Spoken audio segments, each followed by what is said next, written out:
An investigation is underway into an attempted terror attack in the New York City subway. This is video of the attack. It shows a man detonating a device in a crowded passageway under 42nd Street near Times Square. It happened at around 7:20 a.m. Eastern Time. We are told 3 victims suffered non-life-threatening injuries.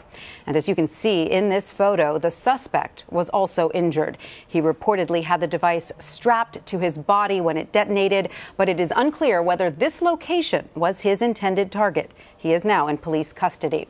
Here's what we know about him so far. His name is Akayed Ullah. He is 27 years old and immigrated from Bangladesh in 2011.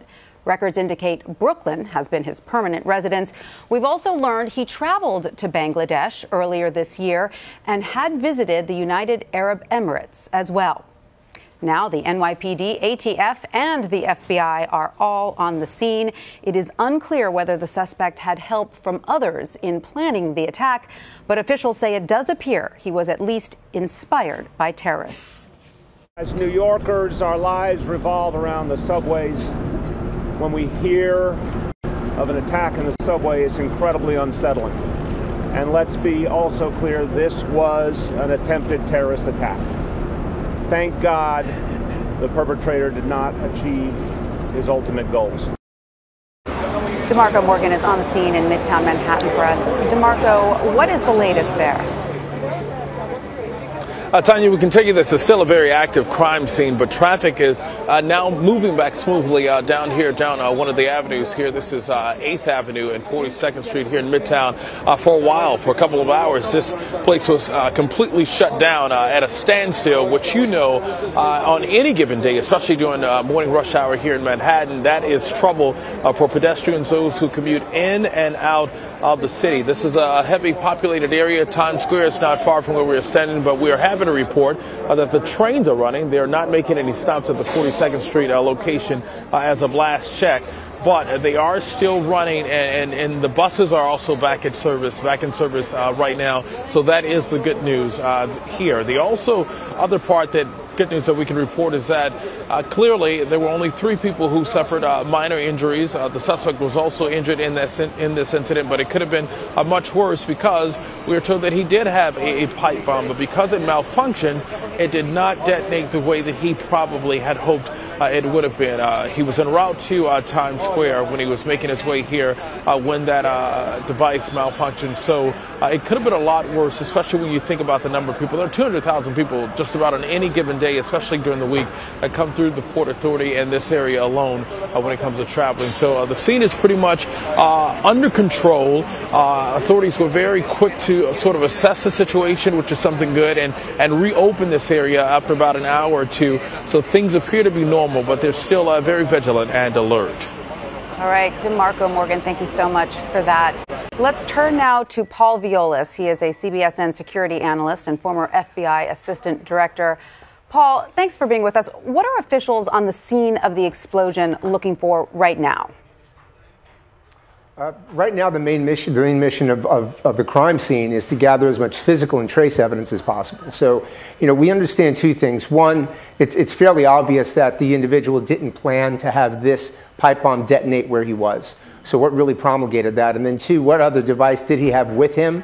And that will give us a better idea of what to be looking for. Yeah, let's talk about the device for a moment, because officials say it was a low-tech explosive strapped to his body using Velcro and zip ties. That sounds fairly primitive. What does this tell us?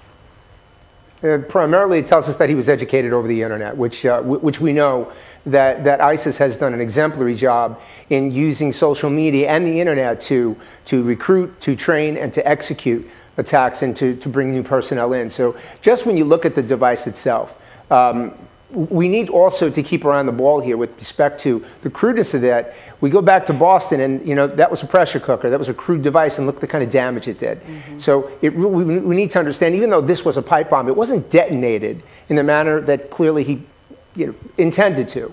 If it had, and it had gone off in a crowded area, we'd have a different result. We'd have a much different conversation right now. So it's obvious he was trained. It appears to be obvious that he was trained via social media or the internet, not in some type of terror camp. All right, now officials are also at the suspect's Brooklyn residence. It's unclear at this time whether he had any help. What are officials looking for at his home? Probably the best question of all, Tanya, is that they're going to have to seize. Now, search warrants have already been approved. They're in the house. They're going to look for phones and computers, first of all, from the electronic recovery side, because they need to know who he called, who he sent text messages to, how long he stayed on the phone, did he call the same person 3, 4, 5 times, were there calls made just prior to. In addition to the internet, they're going to look at his computer, they'll do a deep forensic dive, and they'll start examining the websites that he visited, people that he emailed, who he received communications from. That's going to really create a much clearer mosaic, if you will, as to who this person is, what the impetus was, who had motivated him, and how he was educated. At the same time, and believe me, the NYPD and the FBI will be working this. The NYPD is going to run the crime scene at the house. There's no question they're going to do a very extensive, very meticulous grid search of that entire house. And anything that could be deemed as potential evidence will be recovered, documented, and then analyzed off-site. And this search will extend to his relatives and friends, one presumes?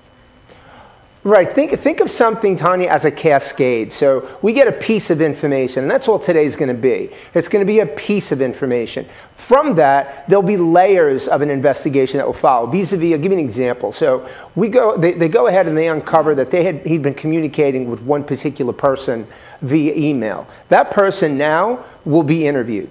That interview may spark 3 or 4 more interviews. So think of that cascading effect. That's how this entire investigation, from a procedural standpoint, is going to take place. It's going to unwind. It's important for our viewers to understand that too, because sometimes in cases like this, we tend to, as Americans, we want things to happen overnight.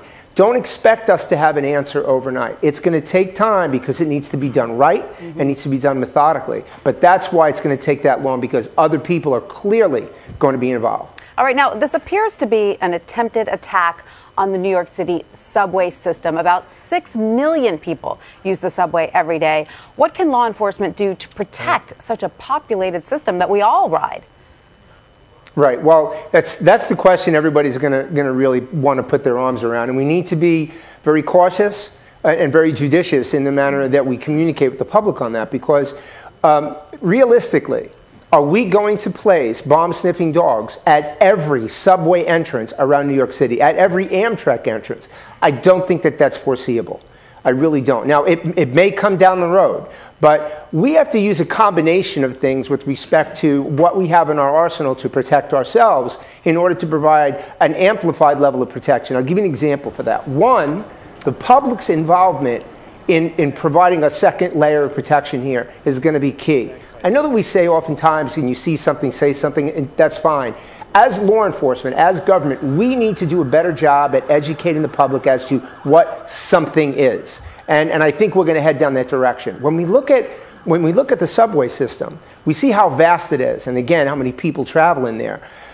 Once we educate the public, and I think we need to do this expeditiously, better on what to notify, police then can respond immediately for things such as a backpack left unattended, right, or someone walking around with a vest like this person had with wires sticking out of it. All of these things are things that can be reported immediately. So the public's involvement is key. The second part of this will be the use of technology. By the incorporation of artificial intelligence in the various CCTV or closed-circuit television camera systems around the subway system, we'll, as law enforcement, we'll be able to respond quicker in matters such as this, when we are able to see people that have been already identified. So that's another part that we're going to use to identify certain types of risks. And then last but not least is the stationing and the positioning of police. We have a significant amount of ground to cover in New York. We know that. But that's, other cities have the same thing. What we're going to need to do, and then what you're going to see, is an increased police presence that will switch from location to location with no rhyme or reason. So it can't be, if a terrorist is watching us, they're not going to be able to ascertain where we're going next. By shifting the deck, that will also enable us to provide a better level of protection. Paul Viollis, thank you so much for all of that.